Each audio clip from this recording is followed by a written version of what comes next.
Hey guys, I'm DJ. Welcome back to my channel. Let's talk books.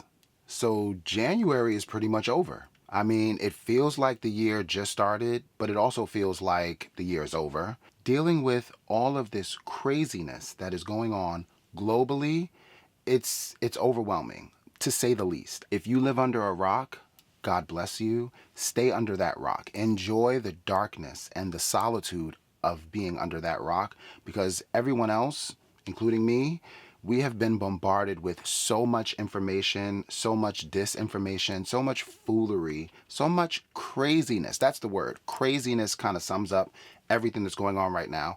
And I digress. We will not be talking about any of the worldly foolishness right now.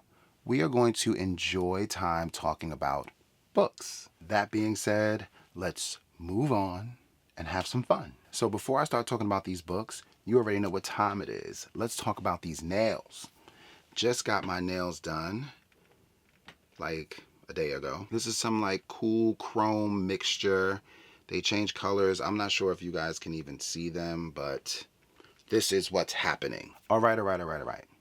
Let's talk about 8 random books that I picked off of my shelves that I am completely obsessed with. These are some of the books that I would reread over and over and over again until the end of time, because these books are just phenomenal. So I chose these 8 books because 8 is my favorite number, and they're by Black authors, and we are on the brink of Black History Month. Speaking of such, I heard a rumor that someone is trying to get rid of Black History Month.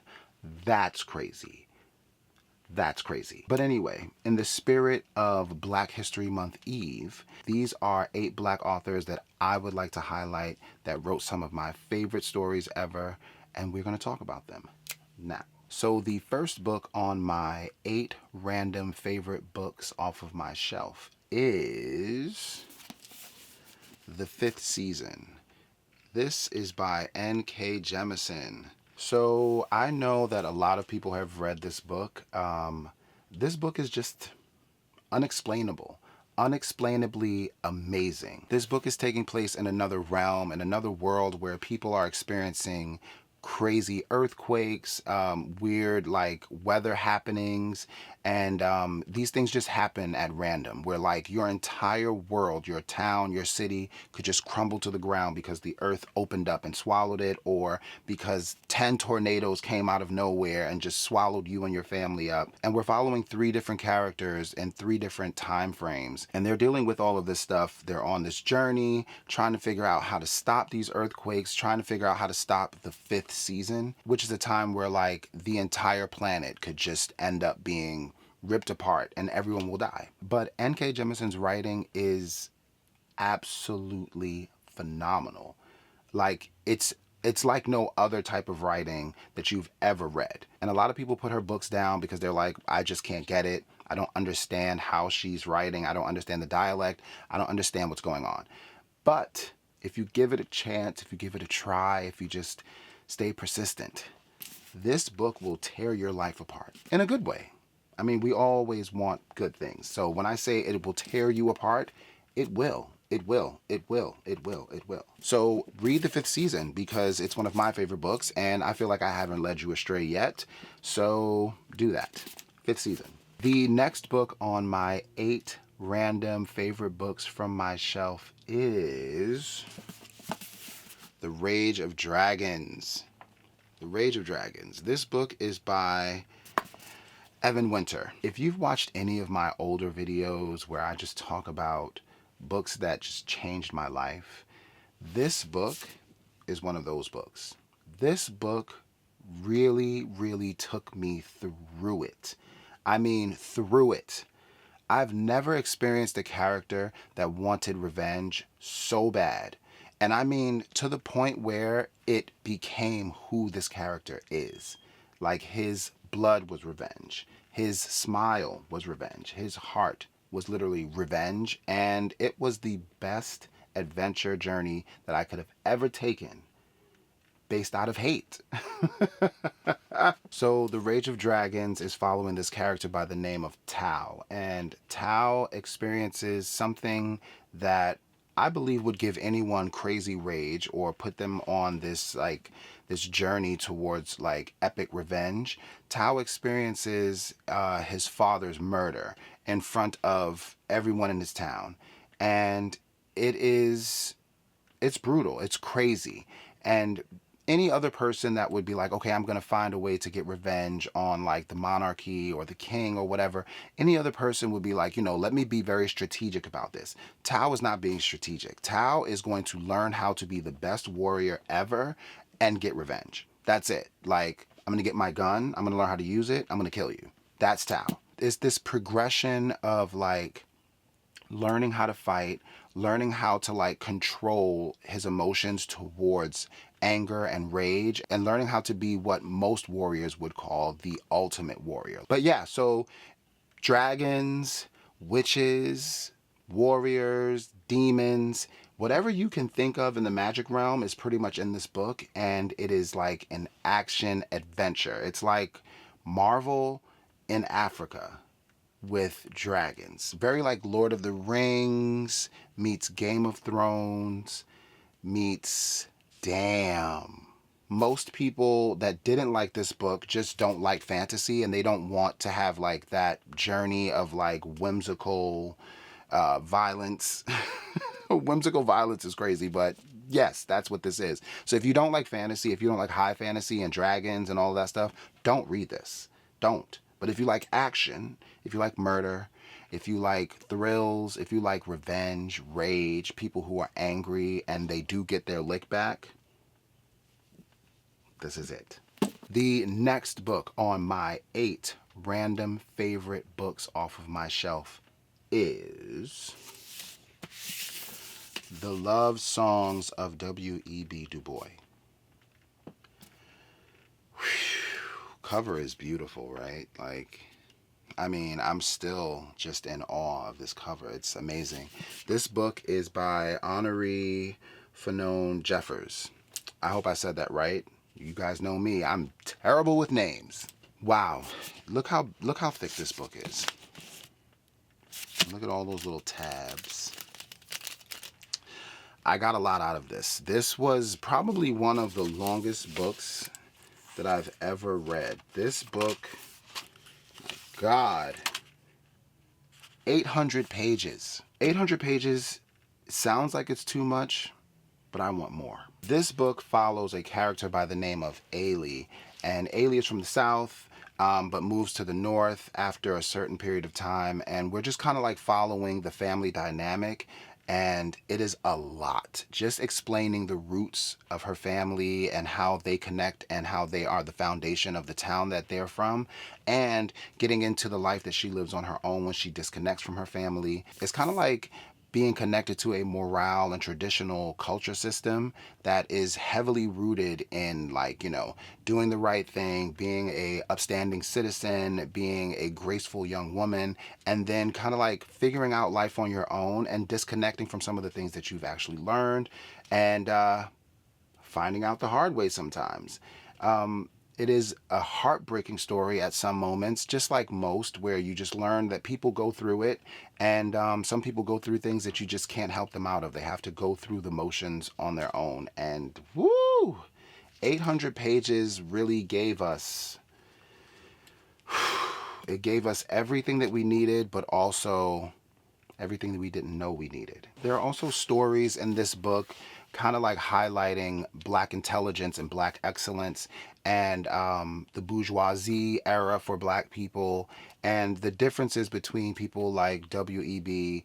and Booker T. Washington, and a lot of the Black intellectual elites that had their many concerns about how Black people operate in the intellectual arena, in the business arena, financial arena, all of those places, explaining like how important it is for the first generation of Black people to go to college and experience critical thought and things like that, and how even having all of those elitisms when it comes to knowing and knowledge can't necessarily help you in a place that is like founded in racism and founded in stereotypical ideals of people that are marginalized.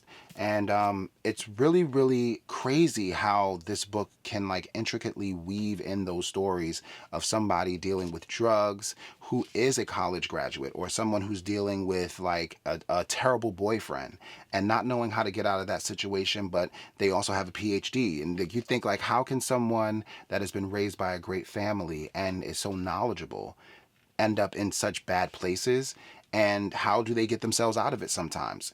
That is a whole paradox that we are trying to unravel, but this book does a great job at it by getting the details of the story. And it just tore me up, tore many people up, but in a great way. And I would read this again, all 800 pages, just to get that vibe again, because it's precious. So yeah, read this. It's amazing. The next book on my 8 random favorite books off my shelf is The Warmth of Other Suns, and this is by Isabel Wilkerson. Woo! This is one of my favorite books of all times. I didn't know who Isabel Wilkerson was. And I would like to thank Oprah. Okay, Oprah's not on this one. You know, Oprah's book club is on a lot of books, but this isn't the one. It was Cast that Oprah put me on to. Cast is also by Isabel Wilkerson. One of my favorite books, but that's going to be in another video that I do for Black History Month, because of course it is. But Isabel Wilkerson is a journalist. And she wrote this book as if she is writing a novel. I didn't feel like a journalist wrote this. It felt very personal. It felt very inviting. It felt safe. But yeah, so this book is following 3 different characters, and it's surrounded by the epic happening of the Great Migration of the United States. So after slavery, or kind of like during the ending of slavery in America, during Jim Crow, during like segregational America, there were thousands, if not millions, of black people who were in the South that decided, we're leaving. We don't have to stay here anymore. We're not picking cotton anymore. We're not going to deal with the aftermath of what racism has done to the South. We're not going to deal with the brutality, the violence, all of those things that were just like a bubble of like festering nastiness in the South during those times after like 1865 and on. People were out of there. They were like, we're out of here. So black people that lived in South Carolina, like my grandmother, moved from South Carolina up to Harlem, or moved from South Carolina up to Connecticut, as far away as they could get from slavery, Jim Crow, and Willie Lynch, and all of those things. They went.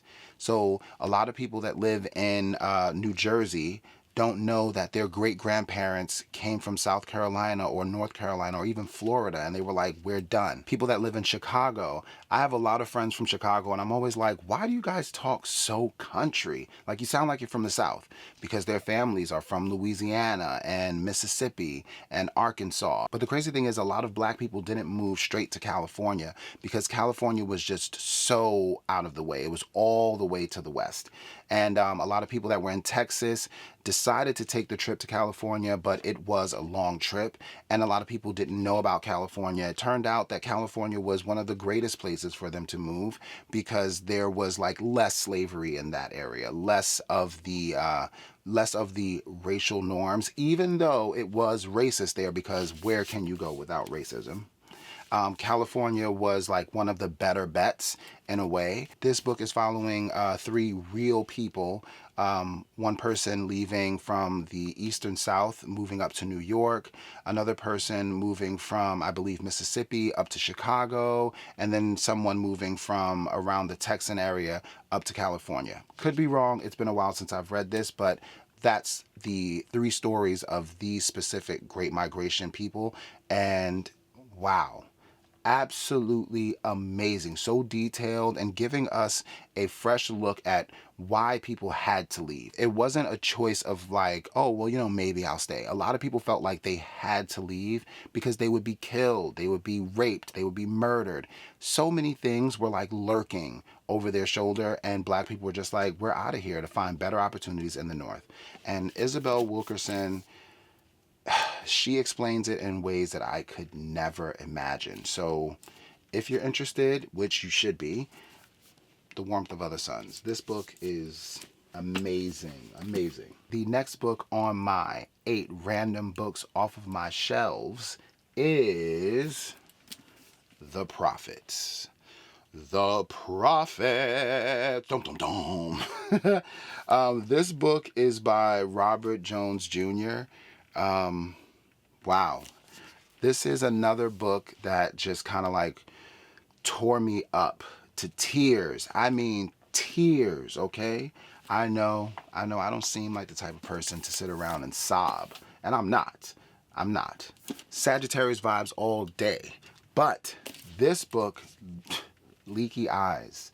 Leaky eyes. Yeah, so this book is following 2 enslaved young black men on a plantation, of course, during slavery. And the interesting aspect of this book is that these 2 young black men are entwined in a relationship. And the aspects of this relationship, all of the happenings of this relationship happen in like the middle of the night where there are no street lights, there's no lights. You can barely see your hand in front of your face on these plantations in the South during this time. So they'd be in a barn and they would, have their little conjugal visits, doing the thing in the barn. It's crazy.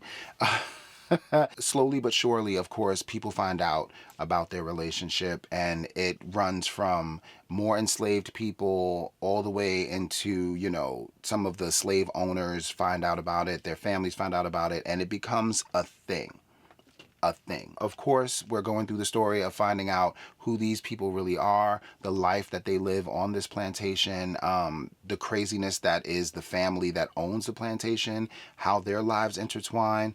And yeah, it just gets crazy. I'm not going to give you any details because this is one of those books that deserves to just be read in its entirety. It is heartbreaking, but I feel like learning about how these situations come about and learning about like the resilience of the people that are dealing with these things and being on the right side of history and knowing who's who, what's what happened, those things kind of like build inside of me, and it helps me get through these stories because resilience is one of my favorite things to ever be understood, because to push through such violence during the slavery time and still find love and feel free enough to express that love even through fear, I think is amazing. So yeah, read The Prophets because it is amazing. A lot of these books are a lot of these books are heartbreaking. What does that say about me? Like, what does that say about me that I'm reading all these books that are to break the heart? I don't know, because I'm really not that type of person. Like, it doesn't really tickle my fancy to see people hurt and going through pain and dealing with trauma. But I think what I do enjoy about it is knowing the underlying stories. What I do love about the stories is that they are not rooted in trauma. They are not rooted in pain. It's more so about people who are strong and who are navigating with love and empathy and creating space for themselves to be stronger than what society would have them be. And it's nothing like it. That being said, the next book on my 8 random favorite books on my shelves is Homegoing. Homegoing, and this is by Ya Jasi. Anybody who's read this book, isn't this crazy? Isn't it crazy how this book kind of like just goes full circle? Like, we start in Africa with some of our most like ancient tribes dealing with craziness in their own realms, and then finding out about white people and Europeans coming there to like trade with them, and they're making this connection, and that turning into slavery and tribes delivering slaves to Europeans, and slaves being a part of a trade. And then the tribes are just like, oh, you want us too? Yeah. So now the kings and the queens are also being kidnapped by the Europeans, taken to multiple different areas in Africa so they can be shipped over to where we are today in the United States and the Caribbean and Brazil, all these different places. This book is following two girls from these tribes. I believe they're both princesses, or one is a princess. They're sisters, something like that. I don't remember. Of course, it's been a while since I've read this, but I believe it's two princesses, and they are separated from their tribes, and we follow like their children that end up in America, their great-grandchildren to their great-great-grandchildren, and just a full circleness of knowledge and knowing and awareness. And wow, there's no way that I could really explain this unless I did like a whole deep dive review, but I don't like doing that because I feel like you should read it. I don't want to tell you everything. I don't want to do it all for you. You do something. You read it. Yaa Gyasi is one of the best. Transcendent Kingdom is also an amazing book by this author. Amazing book. It is an honorable mention. It should be on this list, but we're doing 8, and we're sticking with 8. So, Homegoing. Read this. It's amazing. Don't waste any more time. Read this book. So I have 2 more books on this list. One of them is also another heartbreaker, but it's a fun book. It's very interesting. It's crazy, but it's a little tough. It's a spicy one. I'll do that one first, and then I'll save the last book that isn't a heartbreak book. I'll save that for the ending so that we can leave on a high note. The next book on my 8 random favorite books off of my shelf is Washington Black. Washington Black. This is by Essie Edugin. I know I said that wrong. Maybe I didn't. Maybe I'm getting better. But that's who it's by. Washington Black. This book is following Washington Black. This is a young enslaved man on a plantation. I think it's in Trinidad or Barbados. It's on an island. And the story is on an island, and we're following this young man who doesn't know who his parents are, doesn't know who his mother is, just all he can remember is ending up on this plantation, like he's here. So while on the plantation, the owner of the plantation has a friend that comes over, and the friend is like a scientist, explorer, one of those like worldly men from Europe. And he takes a liking to Washington Black, and they start doing these experiments, and he builds this contraption that's like supposed to like fly him away somewhere for his explorations. And something happens on the plantation, and they have to get out of there in a hurry. So Washington Black gets into this contraption with him, or he's kind of like forced into it, and they fly off, and something like an adventure starts, but it's really like a kidnapping, but on a global scope. Crazy. But during all of this, Washington Black is very resilient, is very smart, does things that should be done, does things that shouldn't be done. It is a whole thing, and you should read it because it's crazy. The ending is wild. Washington Black, it's an adventure, but it's not, and it's crazy. You should read it. So the last book on my 8 random favorite books off my shelf is Black Leopard, Red Wolf. Black Leopard, Red Wolf. Woo! This book is by Marlon James. I will never, ever forget reading this book. This is one of the first like high fantasy books that I read when I got back into my whole like reading journey. And wow. I mean, this book has, I think it's like 620 pages.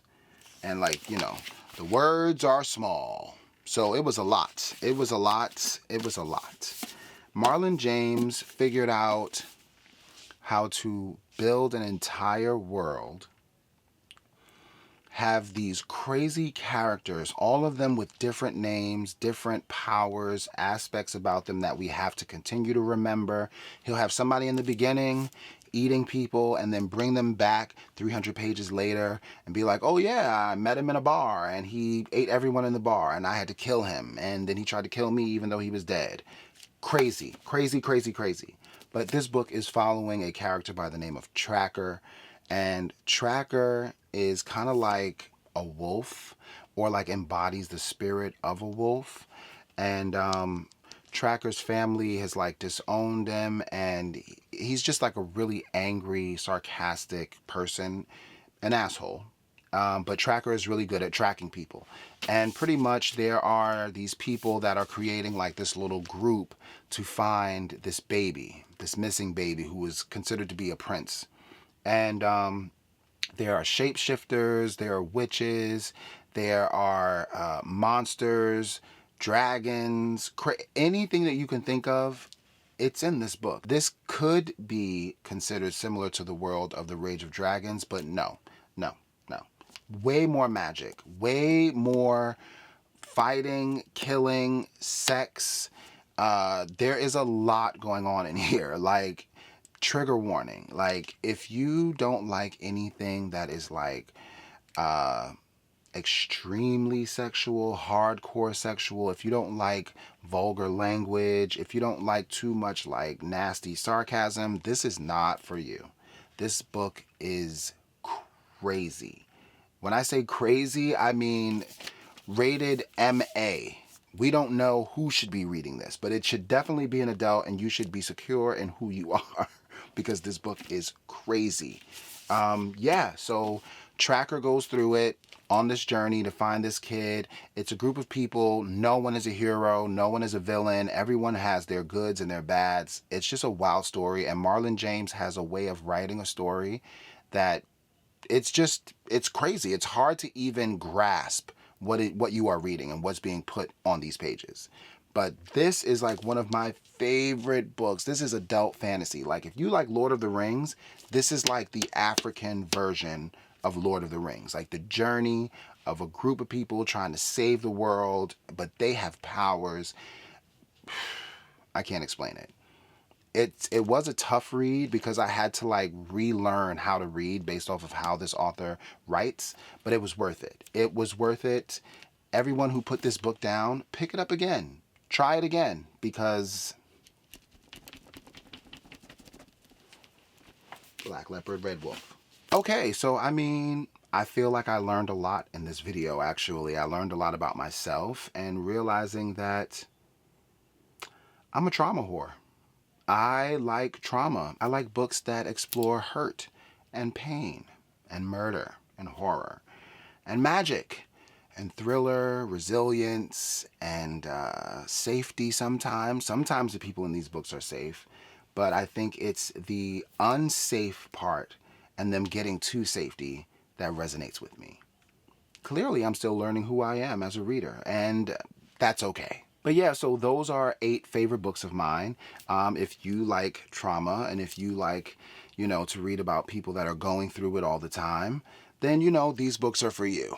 But also, maybe you like the fantasy books. Fantasy is amazing. People who don't read fantasy, I'm sorry for you. There is another world out there that is not realistic, and you should get into it. I've enjoyed this time. I hope that you guys have enjoyed it as well. I will be dropping another video soon dedicated to Black History Month, because we are not eliminating Black history. We can't. There's no way. We won't. So yeah, that video will be up very, very soon. But until then, you guys know what to do. Hit the like button, hit the subscribe button, leave a comment, give me some suggestions. Let me know if you actually liked any of these books, if you've read them. Maybe some of these are 5 stars for you guys too. Maybe you hated some of these books. Let's talk about it in the comments. But until the next time that we talk about life, books, and craziness, I will see you next time. Peace.